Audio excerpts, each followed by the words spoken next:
Hello, this is Margarita Monet from Edge of Paradise, and you are listening to the Metal Pit Podcast.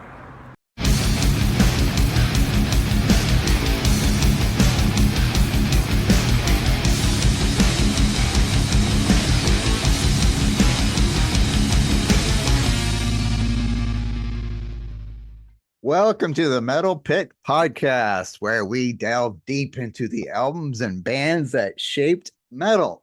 Please visit our website, The Metal Pit, at www.themetalpit.org, and you can find us on Facebook and Instagram at The Metal Pit, and on our YouTube channel, which is youtube.com at The Metal Pit 666. And if you have any suggestions, comments, or whatever, you can email us info@themetalpit.org. Today, I just have one guest with me, and she's one of the writers at the Metal Pit, and it's Georgina, who's from the Big Apple, kind of, New York City. Thank you. Hi, Blake. How are you? Hi, everybody. Welcome. You were on when we started this podcast like a year and a half ago. This is what it was, me and you, for the first year.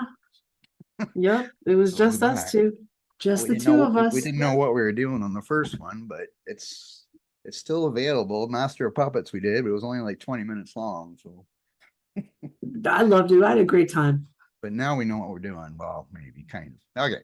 So today we're going to go back to 1995 and we're going to talk White Zombie's fourth and final studio album, which is, I forgot, there's a longer name than what I have written down here. I better read it. Astro Creep 2000, Songs of Love, Destruction, and Other Synthetic Delusions of the Electric Head.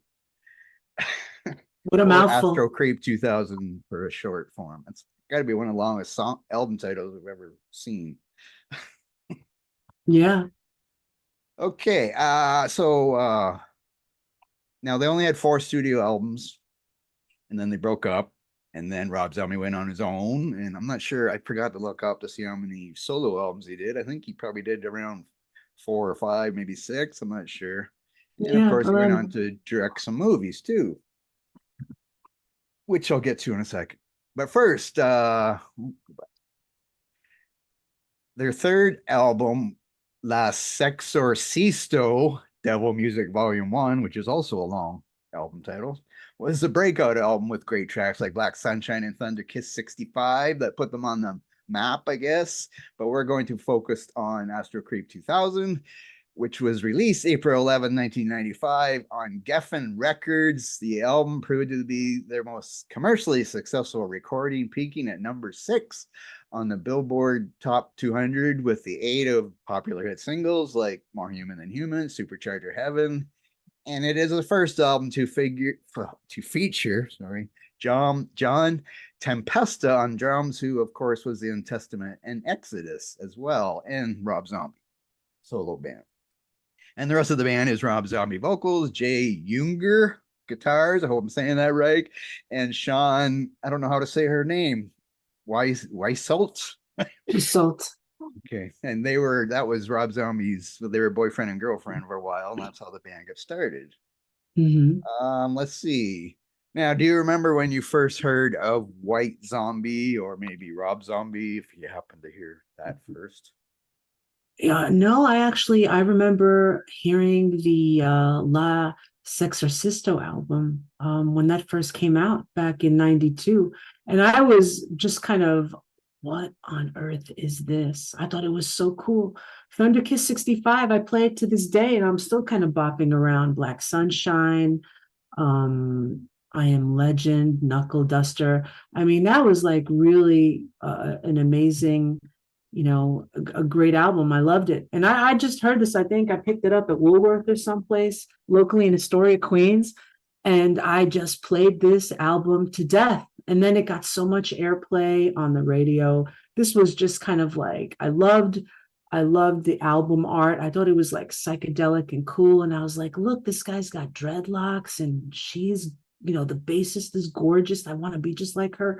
And I was like, this is just, you know what I mean? It was just such a great a great synergy between this band. So that's when I first got exposed to White Zombie. It was that album that I just kind of enjoyed, and I knew that whatever came after that was going to be like killer. So yeah, I that was believe my. I believe for me, it probably was seeing Black Sunshine video on Much Music here in Canada, MTV. And I know I did read it was on Beavis and Butthead a lot. Some of their videos are playing on Beavis and Butthead, which I never really watched, but you probably did. I did actually. I loved it. But I know they had a lot of video play with Black Sunshine and Hmm. other one you mentioned, and then of course from this album that we're talking about, there was like 3 or 4 videos, I think, and they were going to Right. make another video for the last 11-minute song there, but then the band decided to break up instead, so they didn't make that one. And as we said, so they did the 4 albums, that Rob Zombie went solo, and he also directed some movies. Let me see here. I'm gonna name. I mean, this whole entire era was incredible if you really think about it, right? You had White Zombie, you had Pantera, you had Windows 95, Blake, you had Doom, right? The possibilities here are endless. And as for me, right, because you mentioned it also, is that I absolutely adore the fact that White Zombie was a collaboration of a group of like Parson art students here in New York City. And obviously, me being from New York, it was like, oh, this is just so cool.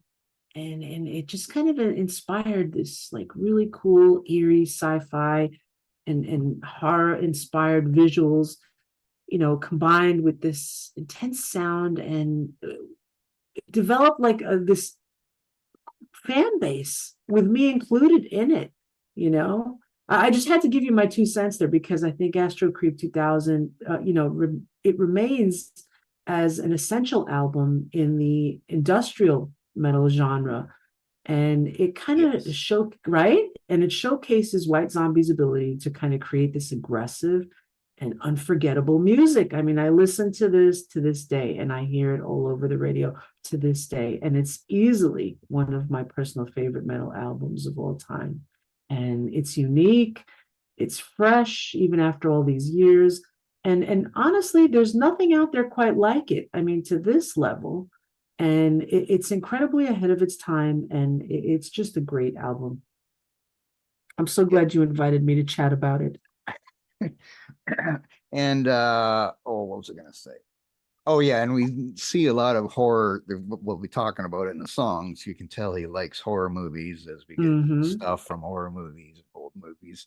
And like I said, he directed some movies. I think, as far as I can tell, he's directed 10. And of course, he had The Devil's Rejects was his. Oh no, sorry, House of a Thousand Corpses was the first one in 2000. Then he had The Devil's Rejects, Three from Hell, and he did a remake of the Halloween movie, which I didn't watch because I wasn't really a big Halloween fan. And he also did Halloween 2, which must have been another remake of the original Halloween 2, I guess. Mm-hmm. Sure. And then he did The Haunted World of El Super Beasto, which I've never heard of before, The Lords of Salem 31, and The Munsters, which was Yeah. just in 2022. Mm-hmm. And I don't think I've seen that either. I think I seen House of a Thousand Corpses and maybe The Devil's Rejects, but I'm Yeah, not me sure too. I really watched any of the other ones. But and I guess I did read this Halloween remake was criticized by a lot of people, but a lot of people criticize remakes of original classic horror movies or Right. any movies Right. that are classic. They're always criticized for it anyway. So, but I Mm. can't comment since I didn't really see it. Okay. So this album is much heavy. Oh, I guess I didn't answer. Oh, no, I did answer the question. Yeah, I probably saw the videos, but I believe I had Le Sexorcisto before I had this one, but it was a long time ago. It's hard to remember. But this album is much heavier than that one and has been called by one person who wrote for All Music. He called it white trash on acid metal. That's a good, that's a, yeah, that's what it But I is. definitely get the industrial thing. I hear a lot of Ministry Mm-hmm. thing in this kind of thing, and it's groovy and groovy riffs and all that kind of jazz. That's just easy to listen to. It's not that complicated. It's not Dream Theater. It's it's like AC/DC on acid, maybe, and a little heavier, or at least this one is. Okay, Right. so let's start on the songs then. And it starts off with Electric Head Part 1, The Agony. And so what do you think of this one, Georgina? Well, the intro of the album has a very memorable line, as you can kind of from hearing it. I'm pretty sure you prepped and you listened to it, where quote unquote, perhaps you have better start from the beginning, right? And that comes from the 1957 horror classic and movie, The Curse of Frankenstein. And this is basically how the album starts off on the song, Electric Head Part 1, The Agony. And it's being repeated multiple times. And it's an excellent way to start and introduce the haunting vibe of this whole album. And if you've never heard Astro Creep 2000 before, you're in for a real treat. As the voice of the person fades away, it follows the sounds of this like creepy church piano. And after that, then it follows some sounds that can resemble the horror of Rob Zombie's own movies, like Blake mentioned, The Devil's Rejects and A Thousand Corpses. And after the variety of all these sounds comes the much anticipated music of the actual band. And the music is giving off a whole lot of energy, a variety of beats. And it's pretty much a slap in the face to anybody that compares White Zombie with, Rob Zombie's solo stuff. Although both of the bands, Rob's solo stuff and White Zombie collectively, like they use technology in their music. White Zombie's computer riffs just don't seem as like cliche and overused at all here. The only thing really being used here are just like these small little micro doses instead of like these longer periods of electronica. And this song has a small example of this, but there's going to be more further of this within the album. But White Zombie fans love it anyways, and it's basically their signature. I love this song. I love this whole album. I won't have anything negative to say about any of these songs. Yeah, and they're all pretty similar, like just, like I said, heavy and industrial and groovy Mm-hmm. riffs Mm-hmm. or whatever. There's no like Rob Zombie ballads. I don't know if he ever did any ballads ever. No, I can't see him as a personality doing one, but that would be great. I'd listen to that. I don't know if he has a voice for a ballad or not. Anyway. Mm. But anyway, yeah, that's a great song too. And I'm not going to say any more about that one. So then we go to Supercharger Heaven. Now, I will say something here first. So hopefully, I don't take everything you're going to say. But like many White Zombie songs, they contain clips from old horror movies, like you already mentioned. And the song opens with the spoken words, "Look, I know the supernatural is something that isn't supposed to happen, but it does happen." And that is from the 1963 film The Haunting, which I've never seen.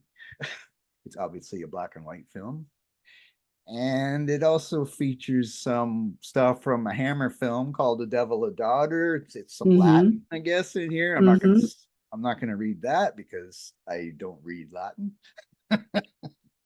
But let's see. What do you think of the song Supercharger Heaven? Well, Supercharger Heaven, it has this biker anthem vibe to it. I love it. The song, me loving motorcycles, it's like a no-brainer. The song starts off with some words, right, as you mentioned, from this guy, and then the music kicks in, and just like the previous track, the song really showcases the technicality in the guitar, bass, and drum work. It gets a little repetitive, but it's still catchy enough to make up for it. And the band members like really gel together and they create this tight knit unit here. And what really catches my attention in this song are the vocals. Now, Rob sings them in like this thrashy yet slightly kind of like messy hair. style kind of halfway through the song, and then he switches back to his usual deep zombie-like voice. Now, even though I mentioned that the vocals are kind of messy, don't mistake that it's like a bad thing. They're he kind of intentionally delivers them that way. And I wish that Rob would kind of sing like this more often. And while Jay doesn't solo very often in their songs, he does it occasionally, and you can hear an example of his soloing skills in this song. And it's not overly flashy or fast like what metal fans tend to kind of prefer, but it definitely shows that Jay deserves some love and some recognition.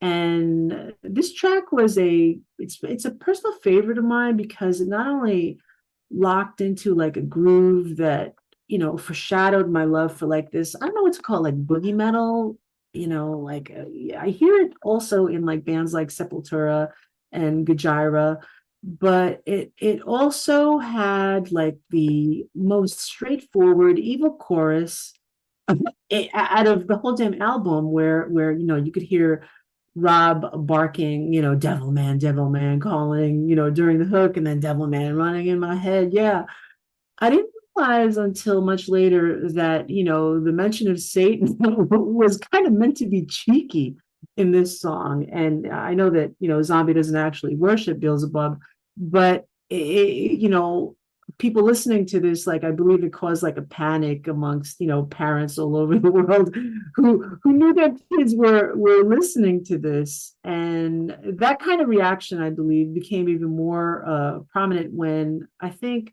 Marilyn Manson's Antichrist, Superstar album came out, I think a year later. And like you mentioned, yeah, they had all these like snippets of Latin. And the interesting thing, I read that what that verse in Latin is basically translated to foolish of heart, thou art not a god. There is no life for those who do not adore. And to a man thou hast not. Thou art excommunicated from the union of the faithful. Dude, what a great tune. Love it.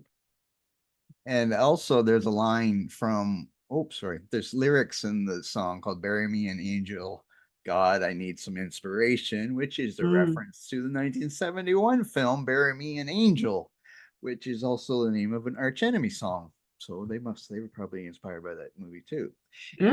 And this song was featured in the 1995 movie Judge Dredd featuring Sylvester Stallone. And it was also featured in the 96 movie crime drama Pusher, which I don't know what that is. And it was in a motocross movie. And it's been in Cartoon Network, probably a anime cartoon. Dragon Ball Z. That sounds like anime to me. Right. So, and okay, I think I said enough about that song before and everything. Okay, then we go to track 3, which is Real Solution number 9. Oh, one thing I was going to mention, Rob Zombie did write all the lyrics for the album, but the music was all wrote by the other members of the band. That I guess he didn't write any of the music, according to Wikipedia anyway. It was all the rest of the band, and he just wrote the lyrics. So, Real Solution number 9. What do you think of this one? Well, Real Solution number 9. Well, the beginning vocals, Blake, if I can recollect, quote unquote, I remember her saying, I'm already dead. And I believe that came from an actual interview with one of the Manson girls. I don't know if it was Squiggy Frome, I don't know which one.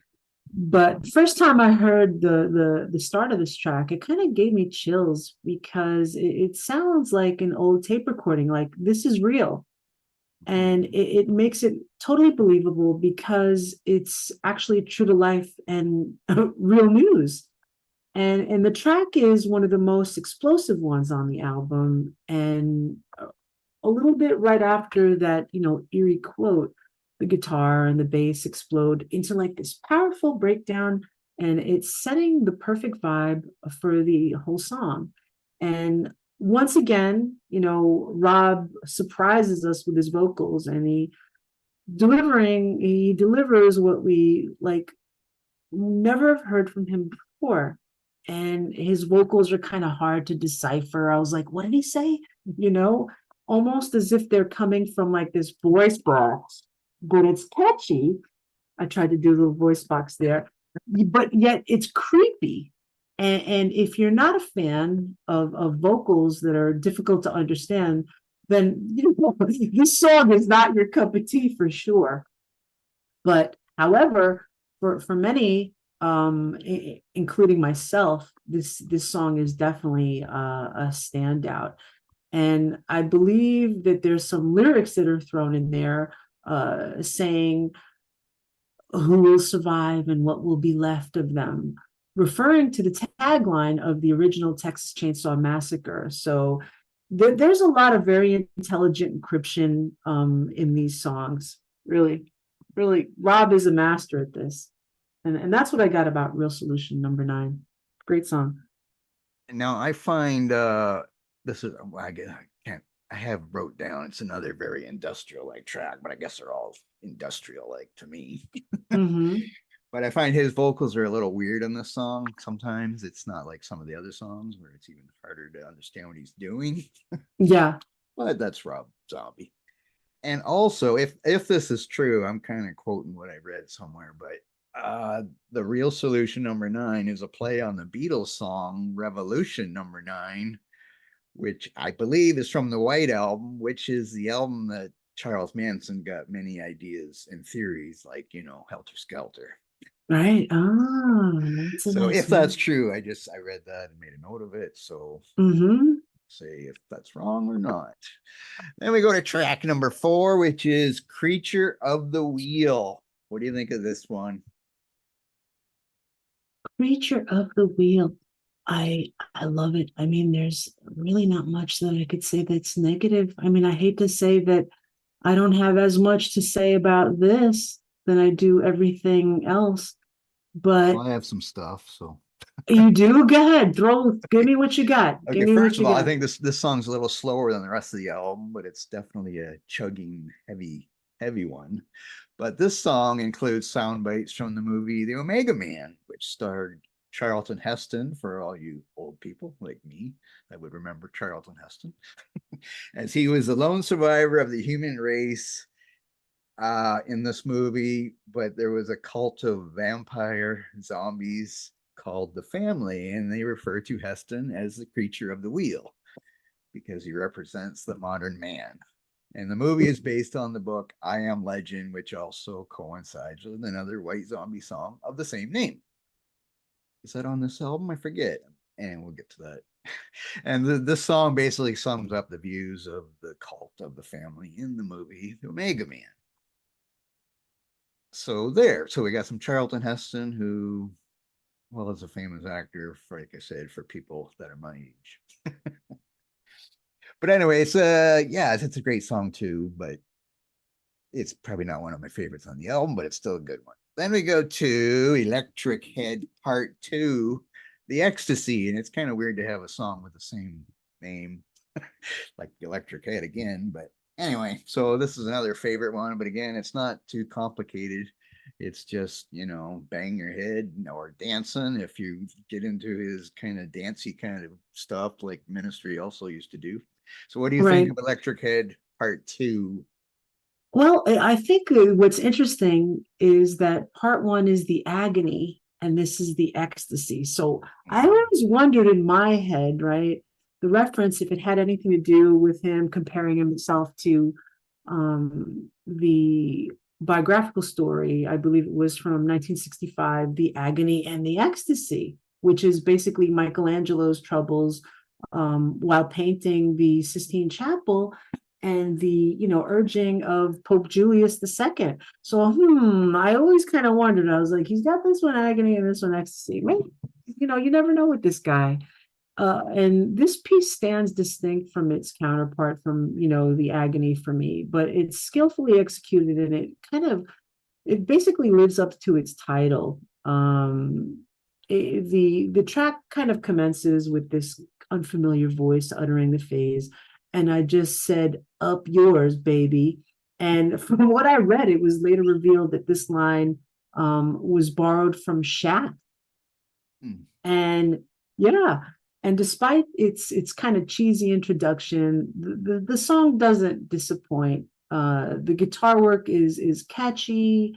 Uh, it's void of like excessive breakdowns and hooks, but it's straightforward, and it exemplifies why White Zombie achieved the success he deserved. It's definitely infectious. It's a lively song, and it's gonna, at least it did me. It kept me engaged like throughout the whole darn tune, and it's not to be kind of overlooked because of Rob's vocals kind of being intentionally, I hate to say sloppy, lack of a better word at times, and others more conventional, that are akin to his work in his current band.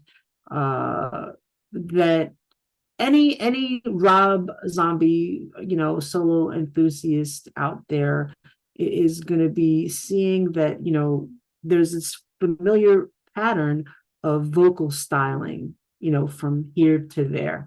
But it's a great song. I loved it. And like I said, there's always these like little catchy little things that are in there, like, is this reference meaning to that? He makes you think a little bit. Yes, and there is some audio samples from the movie Shaft in there too. And the music video was the second video from this album, and it shows a band playing in a circus, or playing, yeah, in a circus of freaks, clown, and monsters while riding around on a truck. As I know that Rob Zombie likes clowns and circuses, and I think we get some of that later on this album too. Actually, it's the next song. Yeah, his parents were circus performers, from what I read. Yes. And so that's where I think he gets like all these like influences in these songs. And of course, his first movie, House of a Thousand Corpses, it wasn't that based in like a circus too or something, I believe. Unless that was one of the other movies. It's been a while, but yeah, the next song also references circus. It starts with some circus sound effects going on, and the song is called "Grease Paint and Monkey Brains." Yeah. What do you think of this song? I mean, it definitely showcases a different tempo that I for sure appreciate. And so instead of like kind of starting with vocals, as you mentioned, it begins with like these circus sounds that eventually fade away to reveal the actual song. And as we mentioned, Rob Zombie's folks, I believe I'd read that they quit the circus lifestyle back in the 70s after a gang of angry gamblers set their carnival tent on fire. So that was kind of an interesting story. But this track definitely brings a change in the mood, being the slowest one on the album thus far, and it occasionally builds up to like this louder sound, and it kind of maintains like this consistent vibe, and the variation is quite nice after like the previous tracks, providing this like little break. And I believe Jay delivers another impressive little solo in this song, while Rob showcases a different vocal style, but it actually adds a nice touch to the overall composition of the whole song. So I dig it. Oh, and also in this song, there's a line. Let's see. There's a lot of people who are running now. I could run. It's right to run. This is from a quote from George Romero's Dawn of the Dead movie. We could see Rob Zombie being influenced by George Romero. Yeah. I was going to say something else with the song, but sorry. But yes, and we had some evil laughing near the end, and lots of circus stuff in this song. Then we go to the song "I Zombie," and I'll let you start again with this one. "I Zombie." I don't have much to say about this one, about iZombie. I know you probably have a little more to say about iZombie than I do, but I mean, to just kind of, I don't know. This one, it didn't kind of get me anywhere. It wasn't as great as everything else. I didn't kind of, I'll let you kind of get into that one. Okay, I just have a little about this one, but because it's kind of weird, like, It is, it is, it is. but it starts off with some like funeral music, or that's what it sounds Mm-hmm. like, and then you hear a woman scream. But it's still a stomper of a song. But the first thought about is the song is about being a zombie, and he must say zombie like 100 times in the song, I think. Yeah, yeah. And It's a little the lyrics, monotonous. Yeah, it's a little monotonous for the sure. lyrics don't really make much sense, so it's kind of No. like, it's like a zombie wrote the lyrics, which, well, he did, Rob Zombie. But, but of course, that's not his real name. What is Rob Zombie's real name? I had his real name. It's Robert Cummings. Yes, not like the Canadian Yeah, guy Burton Cummings, but yeah. and what was his? Wait, I'm trying to find. Oh, and his middle name was Bartley. Yes, Robert Wow. Robert Bartley Cummings. Hmm. Yes, born in 1965, so he's 58 years old.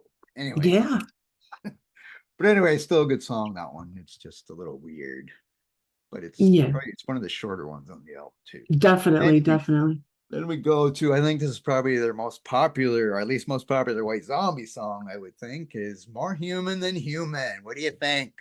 Wow. I mean, all I can say is, watch out, for the newbies that are out there to White Zombies music. That whenever you hear this song, it got so much play on the radio back when in the day that if you never heard this song before, you'd have to be on a deserted island. Really, I remember when it first came out and it got a ton of airplay, and I remember if my mom and dad were like within earshot while we were driving in the car, and I would like, always kind of put on the radio, I'd have to like turn it down because of the moaning in the beginning. And I'd be so embarrassed. And I didn't want, my mom or my dad to say, Georgina, what are you listening to? What is this? I'd be like, well, I'm not listening to this, woman having an orgasm on this, on the radio. I was like, this is just something that I just bumped into kind of thing. So it's definitely a memorable song, and it kind of gave them this notoriety, like when sampling this kind of stuff, and you were able to hear this on the radio because back in the day, you weren't able to hear a lot of things. I don't know if it was like the FCC, but back in the 90s, you weren't able to hear like vulgarity or sexualized things on the radio as much as you do today. But this song is packed with energy and it's guaranteed to get any crowd hyped up. You got these catchy guitar riffs, you've got this impressive drumming, and these computerized cool, techno beats in the background. And Rob's vocals on this song are unmistakably White Zombie's signature gritty style. And just like I mentioned earlier, with these electronic beats, this song is one of the few on the album that keeps the beats going throughout the whole song. And the pace is kind of medium pace, and it feels like you're like walking through like this wild acid trip, and it's cool.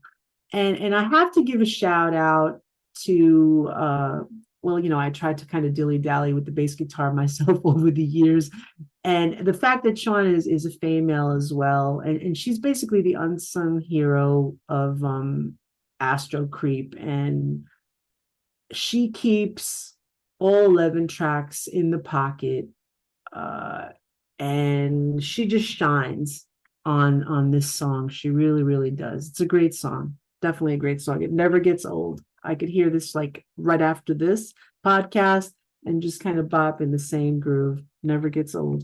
Good stuff, Blake.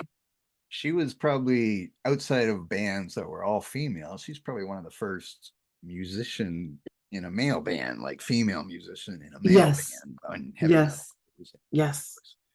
But like you had Girl School and Rock Goddess or whatever, but they were all females. But yeah, so it was a little.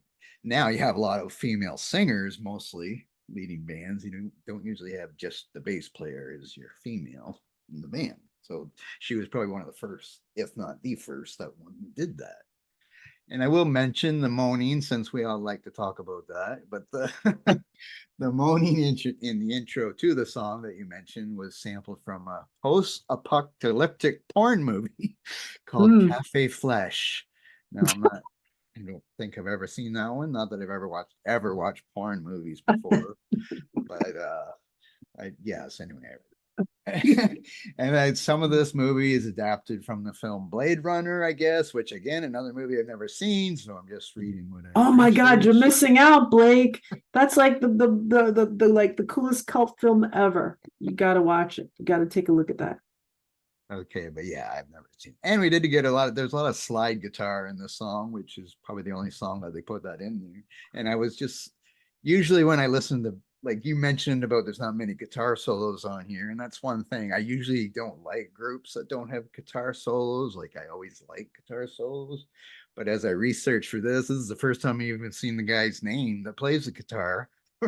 Since they didn't have any solos, I guess I was never like, oh, who's the guitarist in this band? It never really came to my head because I would always know like that Kirk Hammett's Mm, in Metallica or Mustaine or what right. Malmsteen or whoever because they always had big solos. So yeah, so usually I don't listen to bands that don't have like solos in every song and stuff. So, but that's your industrial thing, just like Ministry is not like that either. So now, More Human Than Human quickly became the band's highest charting and most recognizable song. It earned them their second Grammy nomination. I don't in 1995. They didn't win either one, I guess.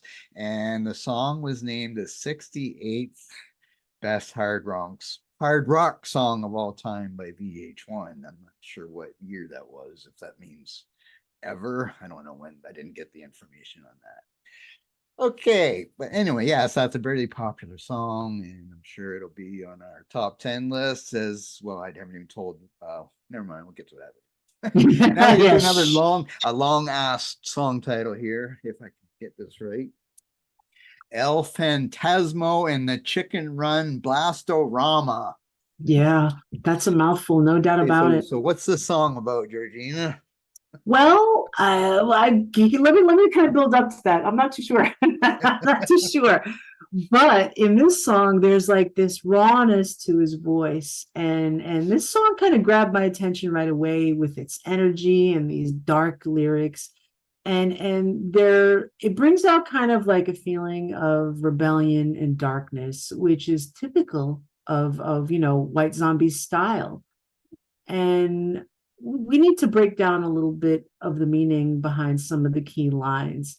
When he's like, yeah, I penetrate the demons, their teardrops burn away my eyes. Now, this line shows like this rebellious spirit towards life's challenges. And it kind of suggests a refusal to give in to the demons that haunt us in everyday life.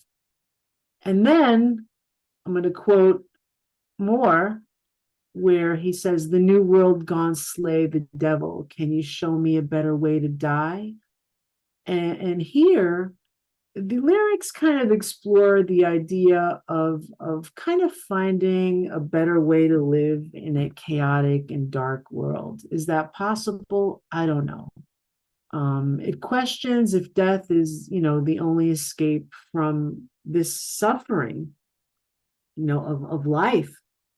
And then you have where the quote where new lovers bang the corpses, they eat the rain and don't ask why. Now, these mysterious lines kind of hint at the disregard for the norms of society, and just basically craving unconventional experiences like in life. I mean, that's like so obvious. It just kind of hits you in the face. And it kind of could be seen as a metaphor to living life to the fullest, like a hedonist, even in the face of death and decay. And the music goes along with the lyrics, and it kind of enhances this gritty and dark vibe in the song. You got the heavy guitar riffs, you have these like intense drums, and you have, good old Rob's raw vocals to add like this aggressive nature. And the rebellious spirit and mystique kind of allows the listener to kind of interpret the meaning in their own way. Like, this is what I got out of it, but you might get something else. So, right, whether you connect with it or, against the defiance of life's demons, or you kind of find comfort in this like chaotic energy, the song kind of remains a strong and captivating piece of music for me, for sure. That's deep, Georgina. Yeah, baby. Definitely. This took me to a place there. Yeah, for sure.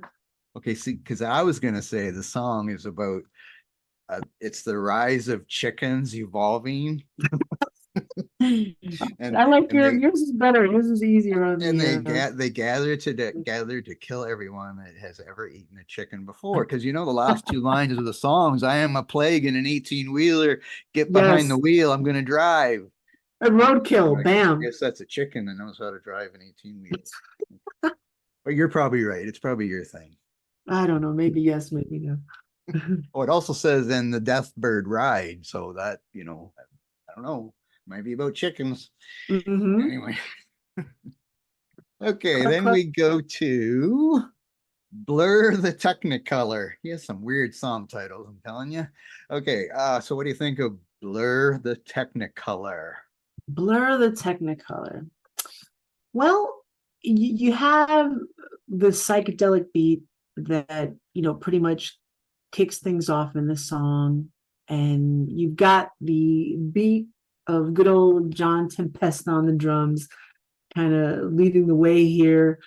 And then you have Jay's guitar that adds another layer of like these psychedelic vibes with this whammy bar, and the instruments kind of really mesh well together in this track, and it basically showcases the full potential in this song.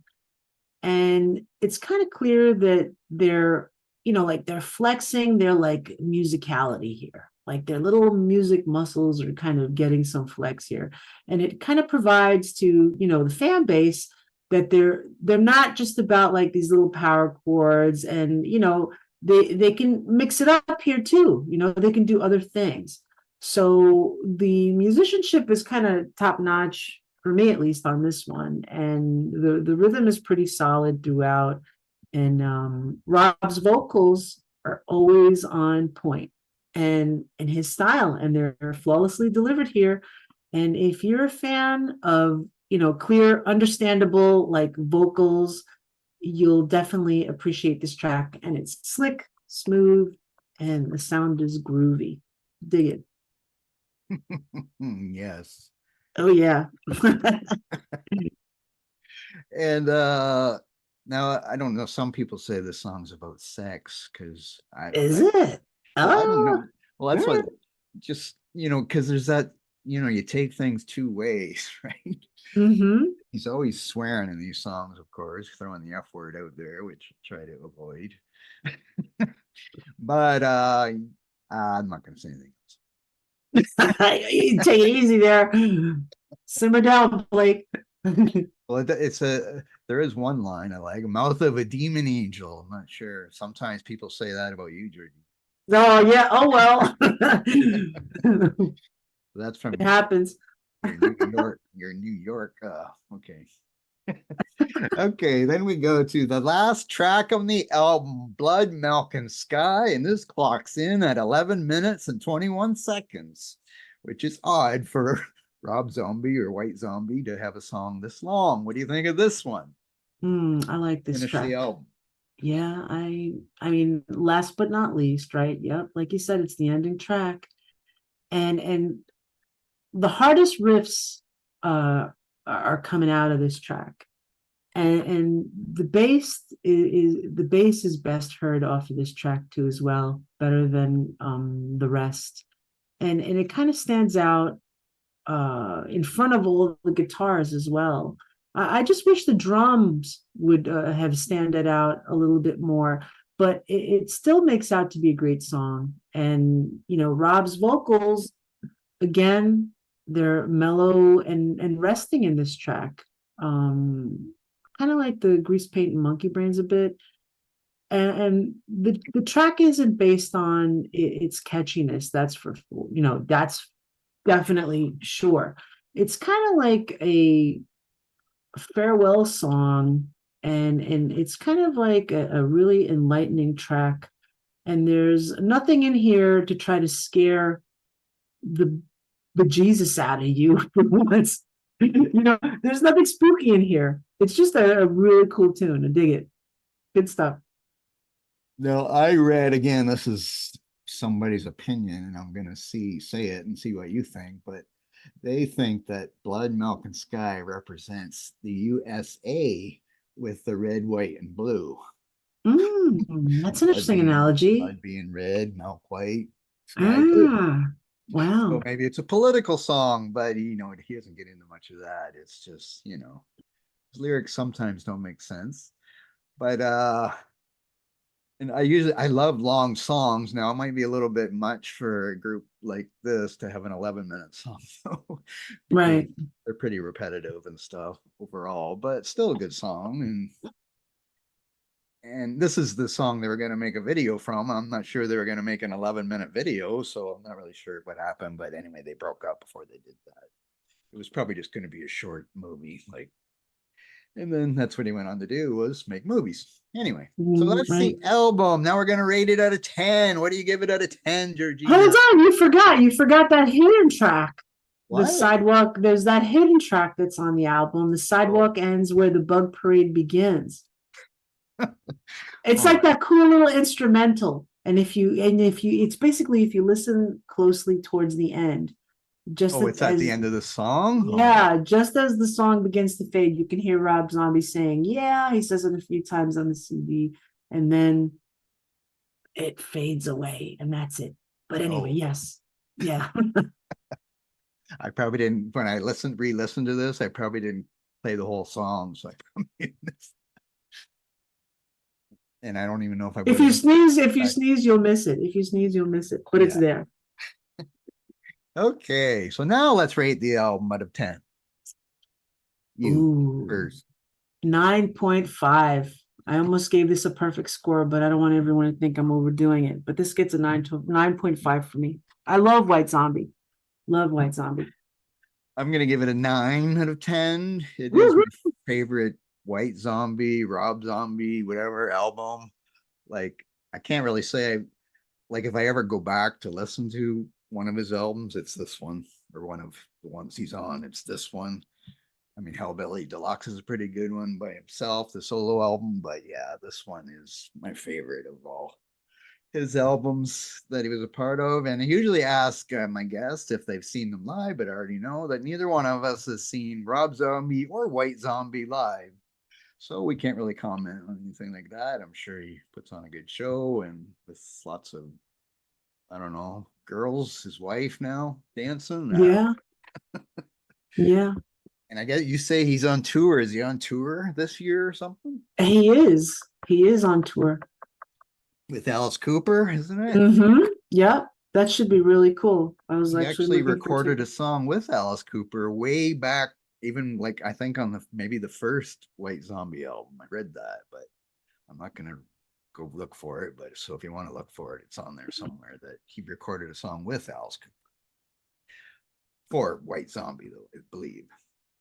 Okay, now our top 10 list we're going to do. We thought about doing top 10 albums of 1995, but I couldn't come up with 10 albums from 1995 that I liked. So we decided to pick our top 10 songs of either Rob Zombie or White Zombie. So I will let you go first, and you can start at number 10. I picked 10 was The Lords of Salem. 9 is I'm Your Boogeyman. I went there. 8 is Never Gonna Stop. 7, Supercharger Heaven. 6 was Electric Head Part 2, The Ecstasy. 5 is Dragula. 4 is More Human Than Human. By the way, on More Human Than Human, and a little factoid that that was the first video completed directed by Rob himself and Rob alone. And it features the home video of him and his brothers, along with his cousins, when they were kids. And it was partially filmed in some state somewhere out in Massachusetts. And it won an MTV Music Award. But I had to kind of throw that in. But that made number 4. Number 3 was Black Sunshine. Number 2 is Living Dead Girl. And number 1 is Thunder Kiss 65. Yeah. Okay, well, my top 10. Number 10, I have Electric Head Part 2, The Ecstasy. Then I have Super Beast from Hellboy Deluxe. Okay. Then I have number 8 is Demonoid Phenomenon. Wow. Also from Hellbelly Deluxe. Mm-hmm. And my number 7 is Demon Speeding from the Sinister Urge. Number 6 is Dragula. Number 5, I have Electric Head Part 1 from this album we just talked about. Number 4 is Just Like You, More Human Than Human. Number 3, I have Living Dead Girl from Hellbilly Deluxe. Number 2, I have Supercharger Heaven from this album. And my number 1 is Black Sunshine. The only thing I don't like about that song is he mentions the car, the Mustang, and I don't like Mustangs, but that's okay. I still like the song. How could you not like your car guy? How could you not like a Mustang? Oh my God. Because I have a Dodge Challenger. Okay, all right. Well, okay, that's a reason. That's a reason. Because they're always slowing us down on the road. That's the problem. Gotcha. It's the race. When we pass them, we see it's a 90-year-old lady driving the car and go, oh, okay. Sorry to anybody out there who has a Mustang that's under 90. Yeah. Hey, by the way, do you know how the band got their name, White Zombie? No, I probably skimmed over it, but no, tell us. He named White Zombie after a 1932 film of the same name, which starred Bela Lugosi. That's how they got their name. I was like, oh, okay. I was like, okay, that was cool. There's a couple of factoids that I read that I thought were kind of neat. I might as well interject them. Sure. Michael Alago gave them their first major label break to Geffen, and he was the one that was responsible that signed Metallica to Elektra Records. And I also read, Blake, they actually had a real budget when they made this album, and that's why it was so different, and it was really commercially successful. Show me the money, and it definitely kind of produced, without question. And another factoid I read was that Rob started writing the screenplay for House of a Thousand Corpses once the band officially broke up. So that was another little factoid that I read. And I was skimming around, and I was looking over this book by John Wiederhorn and Catherine Turman, and it's called Louder Than Hell. I don't know if you've ever heard of this book. It makes a great coffee table book. And Sean basically goes into how the band was formed. And she mentions that her and Rob were like these two oddballs, and they were pretty much drawn to each other. And they started the band within a month of meeting each other, and then they basically lived together for 7 years. And she goes into saying that they both had black dyed hair, and they were basically misfits in leather jackets, and she had a bunch of animal bones tied onto a necklace, and he had all this crazy hair, and they would eventually date, but they would break up during the early 90s, with her saying that the whole band and the business just got so much bigger than any relationship. And the band would eventually have like a variety of drummers during this time. And then they found the guitarist, Jay, at that time as well. So that was like an interesting little snippet that I read because I was like, I really didn't know those details, but that seems like a really cool book to pick up as well. Okay, Yeah. and I want to fix a mistake that I made. You made a boo-boo? Oh no. I Yes, didn't tell. because I know somebody will correct me if I don't fix it, so I better fix it. Okay, so All I just right. mentioned that Rob Zombie and Alice Cooper did a song together, and it wasn't with White Zombie, but it was a song the song was called Hands of Death, Burn Baby Burn, and it was made for Songs in the Key of X, music from and inspired by the X Files compilation album, which of course is the TV series, The X Files. So Zombie and Alice Cooper did that song. It was nominated for a Grammy Award in 1987, but lost out to Rage Against the Machine. So I just wanted to fix that thing there. Mm, And I okay. definitely can picture White Zombie getting their name from a horror movie, like an old horror movie. I could definitely see that. Yeah. That's like that's his vibe. That's his shtick. That's how he's made all these, I'm sure that was part of my like for them or for White Zombie me too. Yeah, me too. stuff. But there's just so Yeah. much there. Like they use so much sound clips or lyrics from things. There's just so much to deal with. Yeah, I mean, if there's anyone out there that has never heard, of this album, I can simply say to you that you need to buy this immediately. You need to buy this CD immediately. It's one of the best, and I'll say metal albums, definitely that in my collection that I love of all time. But if like Rob Zombie, you can't go wrong here. Astro Creep 2000 is definitely something that you should pick up. And it was in that year 1995 Kerrang magazine in the United Kingdom, a big heavy metal hard rock magazine. It was number 2 for album of the year, behind Mm, the Foo Fighters, if you can believe that. wow. Yeah. Right on. Wow. Wow. Anyway, I was going to say something else about that, but that's okay. Okay. Uh,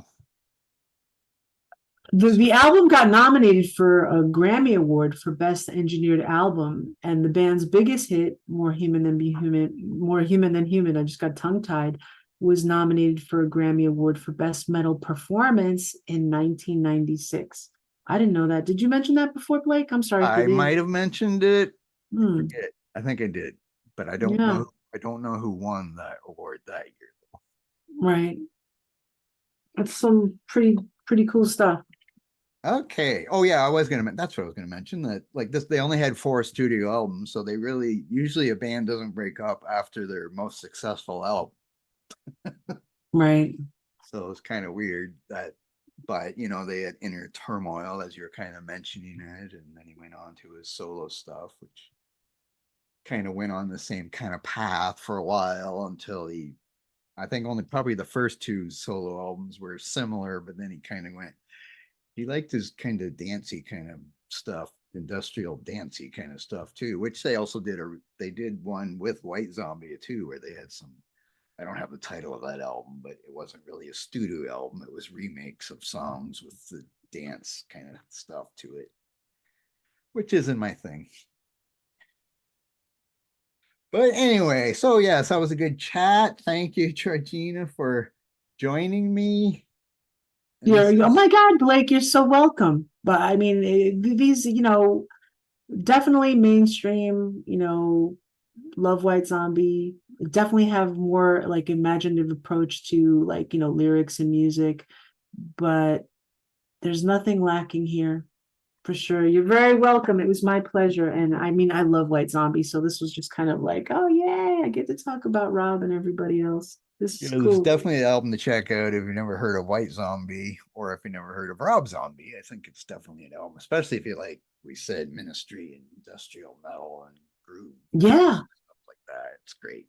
Okay, so thank you, Georgina. Thanks everybody for listening, and we'll see you next week. Bye, everybody.